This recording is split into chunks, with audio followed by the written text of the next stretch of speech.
Hello again, this is Jonathan at the Piano Lesson. Welcome back. I was tooling around on YouTube, as many of us do, and ran into a Victor Borge video. And for those of you who aren't familiar with Victor Borge, great comedian, who's not with us any longer, unfortunately. I believe he was Danish. But he was also a great pianist, great musician, music lover. And he was playing a piece of music that I hadn't heard in a long time. And I think is maybe one of the most perfect pieces of music ever written, and also one of the best teaching pieces, especially to understand music theory. And this is written by Robert Schumann. It's the Kinderszenen, if I'm pronouncing the German correctly, scenes from childhood, scenes from, what are we saying here? The scenes from childhood, yes. And this is number 7. He wrote 13 of them in 1838.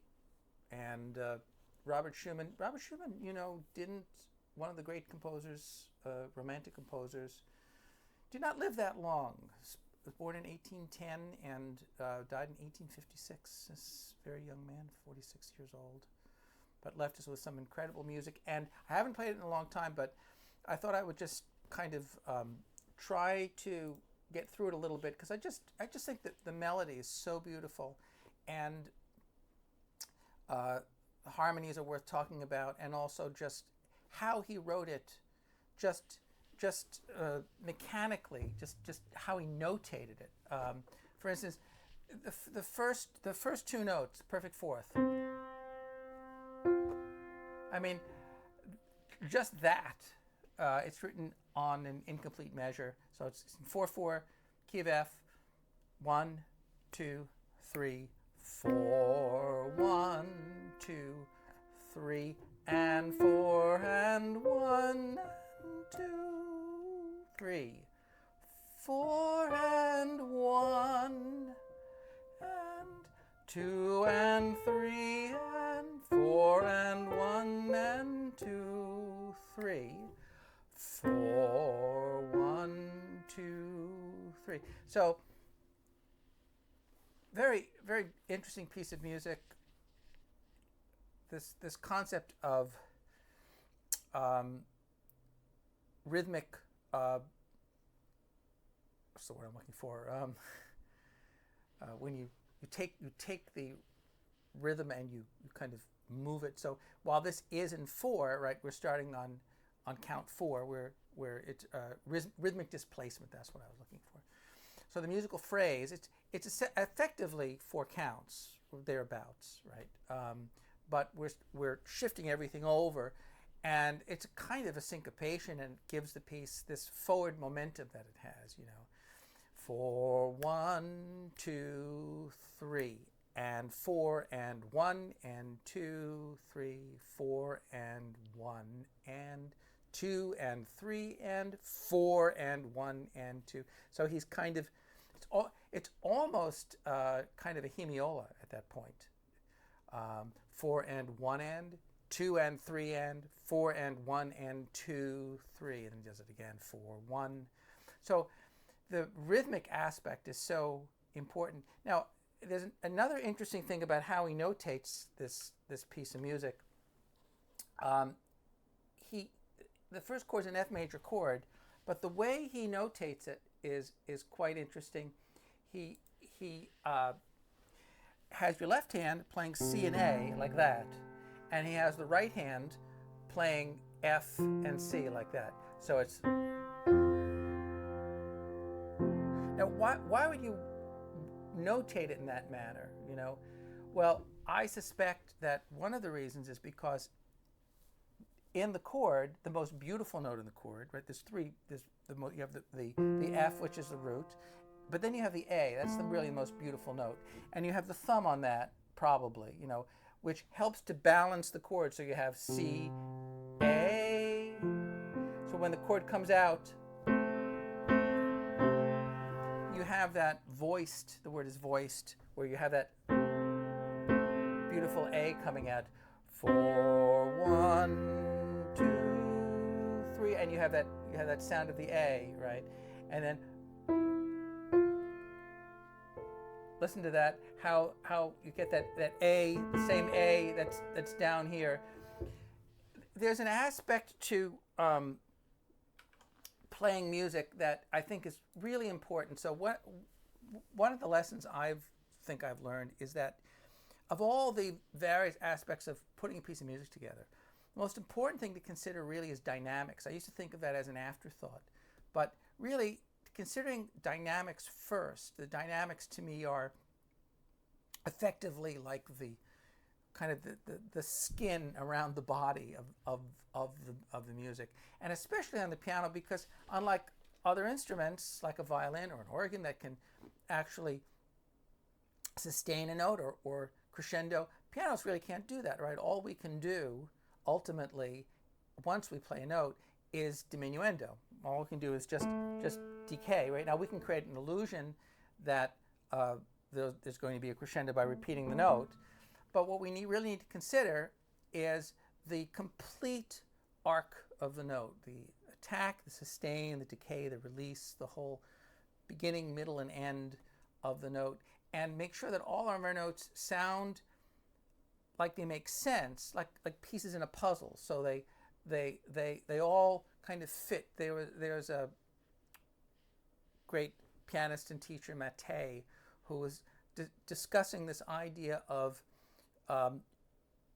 where every note, I should say every note, right? But where you want the end of one note, let's say, dynamically to match the beginning of the next note to create a sense of legato. But if I'm playing, and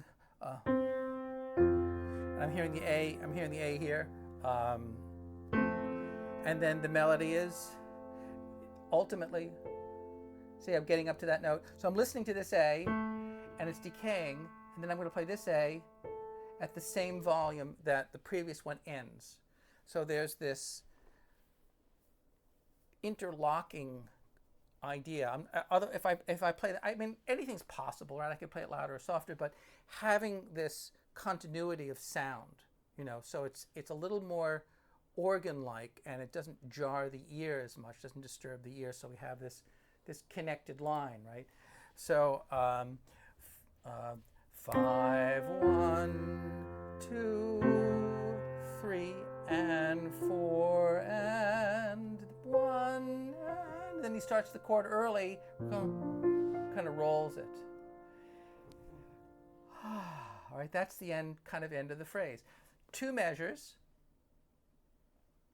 8 counts, and then the next phrase, all right, 4 and 1. And by the way, we're still holding the F there, so it's the chord. We're holding the F, and then there's that A again in the bass. 1 and then 2 and 3 and then 4 and 1 and 2 and 3 and 4 and 1, 2, and we have that beautiful A there. 3 and 4 and 1, and then we have the new chord diminished. Now listen to that sound. So that's C sharp. That's A7. Now, just knowing enough about musical harmony, A7 doesn't belong in the key of F, right? It belongs in another key. Typically, the first thing that should come to mind, you see a dominant chord, A7, you think immediately, okay, that has to be the 5 chord of what key? Well, D, some kind of a D, major or minor. You'd expect it to go to major or minor. In this instance, I would expect it to go to minor. Why? Well, because we're in the key of F, and it's very common for a piece of music to go to the relative minor. In this case, D minor and F major share key signature. So, and in fact, it does go to D minor. And there's your relative minor. So it's 1 and 2. Now he changes the rhythmic think of them like puzzle pieces, like cutting out the puzzle piece. 1, 1 and 2 and 3 and 4 and 1 and 2 and then the dotted rhythm, da-dum, and we're in the key of C now. And then he goes, and 4 and 1, so we're back to F again. So just to kind of recap, we're in the key of F. Then he goes to the subdominant, B flat. And then momentarily as a passing chord, 5. Now, C and E, 4, 1, and the 1 chord he plays in second inversion. So the C's in the bass. You know, those second inversion chords, they just sound so, I don't know, just they just sound so uplifting. It has this uplifting quality to it. So there's a holdover. The C, the 5 chord, and the F have that common tone, and F, then 5, 7, C7, F for a passing chord, and then still the C7. Although it's changing a bit, it's morphing a bit. It sounds more like a G minor. It sounds more like a 2 chord, but we still have that C in the bass. And then you have a D. Well, that makes it C7 with an added ninth. Remember, C7, C, E, G, B flat, right? If we skip one more note, D, and if we look at the top part of the chord, G, B flat, D, that's a G minor chord. That's a diatonic chord in the key of F, 2 chord. It's part and parcel of the C major triad and the G minor triad. They overlap. They share a tone, they share the G. That's really a ninth chord. I mean, when Robert Schumann was writing this, that ninth was like a really big deal, and it's a beautiful color. So, ninth. Now, he plays the F chord again, but in first inversion. Very, again, kind of very, very dignified, that first inversion chord. Then 5, root position, 1, root position, 5, very straightforward root position. Then upper neighbor, you have the B flat, okay, outlining the dominant chord, the C7 chord, and he steps up and anticipates effectively the F. That's the first 4 measures, all right? Then he does it. Then he has the E. That E there is a very sexy note. You know this.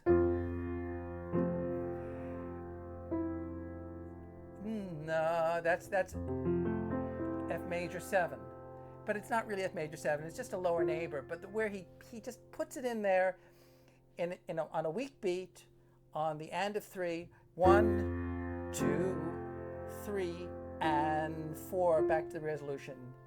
And 1, and now here's your A7 chord. Here's your 5 of D minor 6. So this is 5 of 6. And he plays the dominant chord.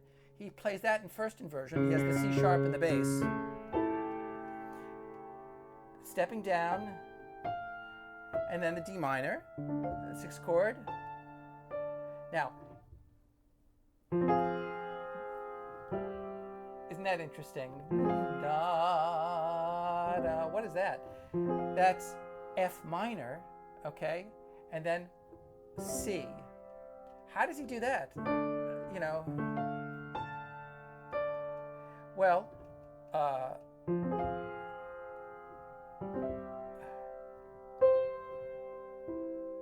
and then this chord. Is that the right note? Oh dear, it doesn't sound quite right. That's it. Okay, there we go. So you have a G chord. No, then it goes to the E.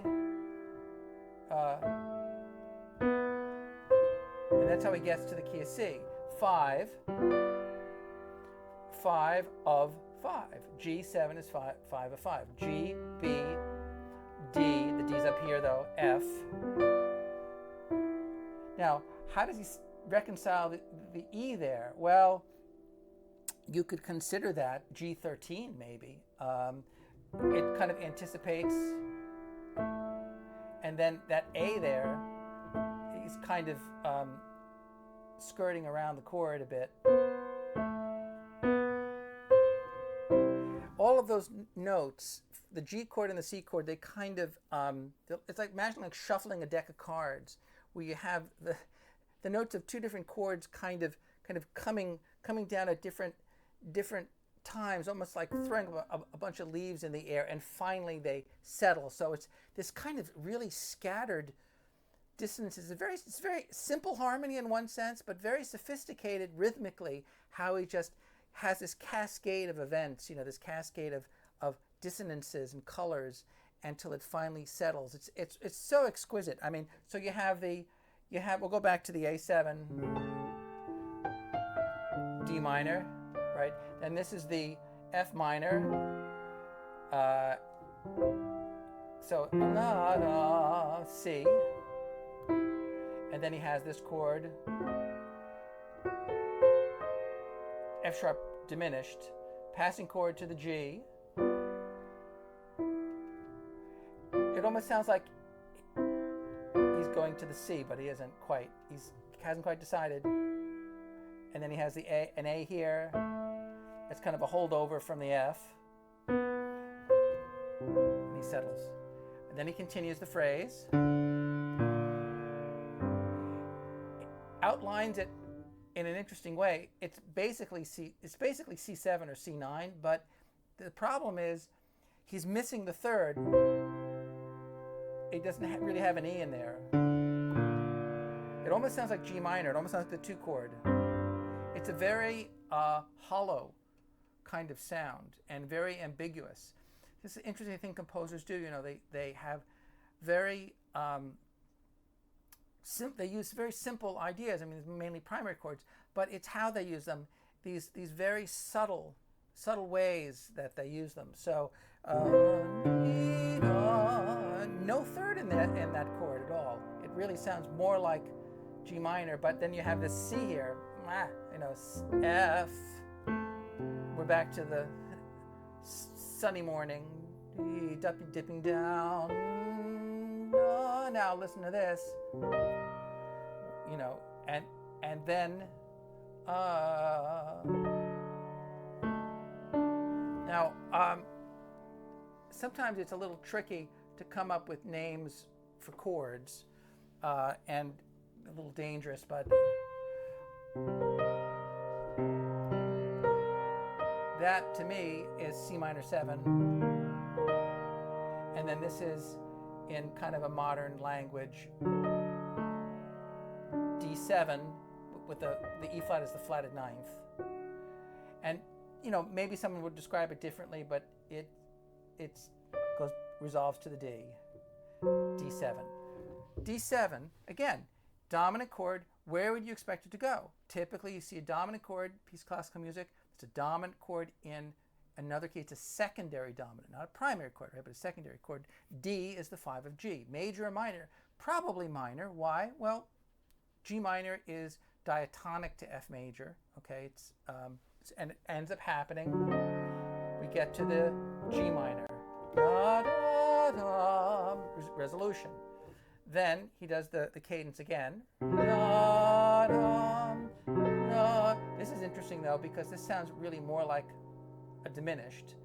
And that D7 with the flatted ninth, if I take the D out, I really get an F sharp diminished. That makes sense.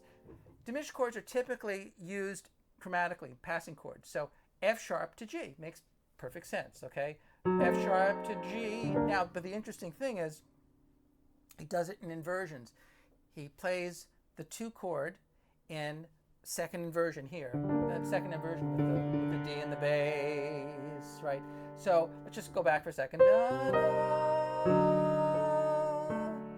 Now that's root, D7, and then G minor in root position. but the second time not. Da-dum. I mean, a lesser composer would have just done the same thing twice. Da-dum, da-dum, right? He doesn't do that, right? He has it. The piece evolves, you know, from a different vantage point. Da-da-da, root position, second inversion. It just sounds completely different. And then similar.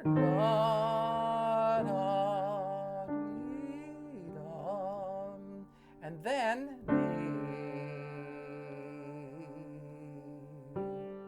he's kind of gets a little murky. He holds. There's a lot of ties in here, and if you take a look at the sheet music, you see this A is kind of held over. This is effectively this is D7. The problem is there's no third there. It's there's no he doesn't have that. He's deliberately kind of denuded the chord to give it that hollow sound, that ambiguous sound. And then he plays the third here, held within that cluster of notes, this missed G minor. And then the phrase starts again, but instead of starting on count 4, he starts on the and of 4. And he goes from G minor to B flat major. What a great modulation. Why B flat major? Well, two good reasons. One, very common if you're in the key of F to go to the subdominant, B flat, right? It's the 4th chord. And G minor and B flat, G minor is the relative minor of B flat. He's going from the relative minor to its relative major. Very interesting, okay? Because they share chords, G, B flat, D, and B flat, D, F. That's G minor 7. The top part of the chord is B flat. And he has the same kind of voicing. He wants that third popping out. And he dips under, kind of that lower neighbor. And then he has this chord. Now, listen to that. That's what we might call a flatted ninth, okay? But it's basically A. It's basically 5. And then he resolves to the A. And then dominant. And then we're back to G minor again. 5 of 6. And then similar, but we get rid of the A now. Diminished, C sharp diminished, 6.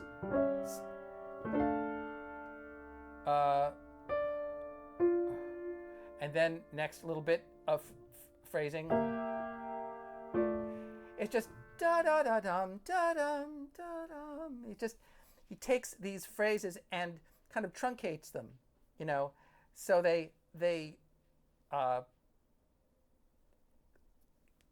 it sounds like it serves the purpose of kind of leading you to that resolution, right? By getting shorter and shorter, you know, da, da, dum, 5, and the murkiness again, B flat, D,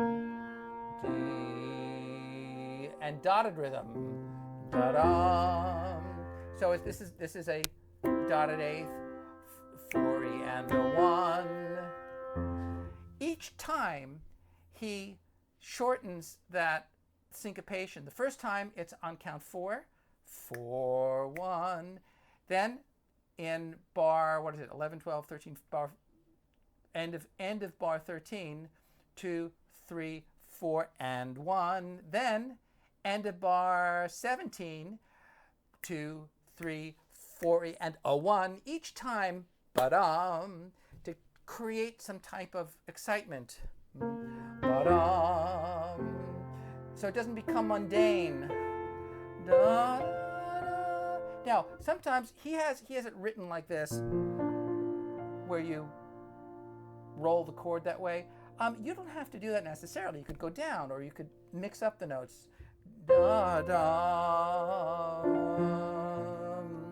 That's okay too. I mean, it's fine. Or doing the middle notes.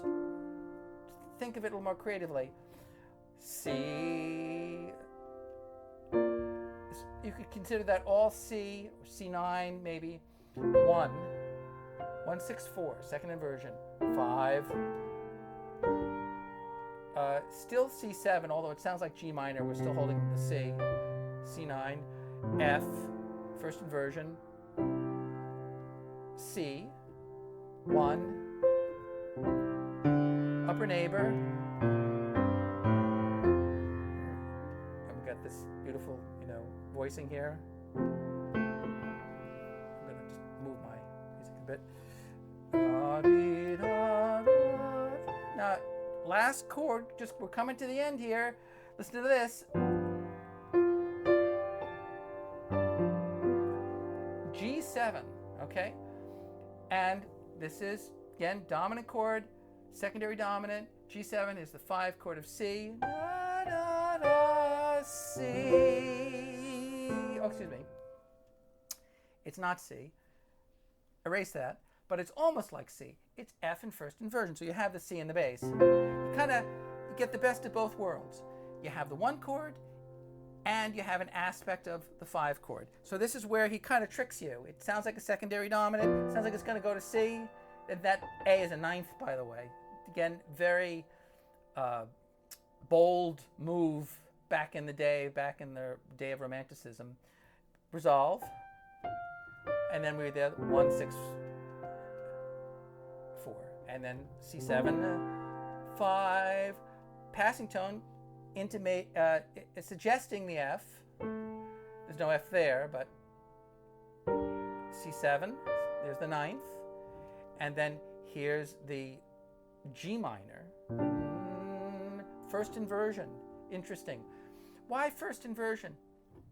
Well, why G minor? Why not C7? Because the G minor kind of puts the brakes on the resolution. It just takes some of the oomph out of it. It sort of softens the descent a bit. Why play it in first inversion? Well, because it makes it sound a little bit more authoritative. The G minor, I mean, it just sounds really sad, really dull. But if you have that first inversion with the B flat in the bass, very similar to the subdominant, to the B flat. Again, all these chords, there's a lot of overlap. There's a lot of ambiguity. G minor, and he for momentarily suggests that we're in the key of G minor because you have D, 5 of G, da, da. And then listen to this last chord, C9, C, and then finally get to the F. I mean, boy, you're really taken on a ride there. That's just, if you can play that piece of music and you can understand it, boy, you know a lot of music. Anyway, we're out of time. Oh no, what happened? Glad you joined me today, and I hope to see you soon next time. Until we meet again, adios, muchachos.